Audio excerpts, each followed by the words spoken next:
Oi, Chapeuzinho vermelho. É que tu tem aí nessa tua bolsa, menina.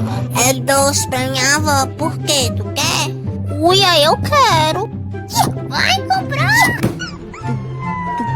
Agora me dê licença que eu tenho que levar esses docinhos para a minha avózinha, ok?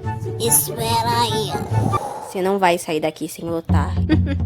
Ok, então. Hã?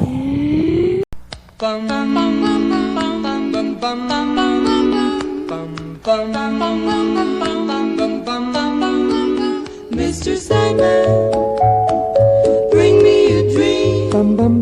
Make him the cutest that I've ever seen.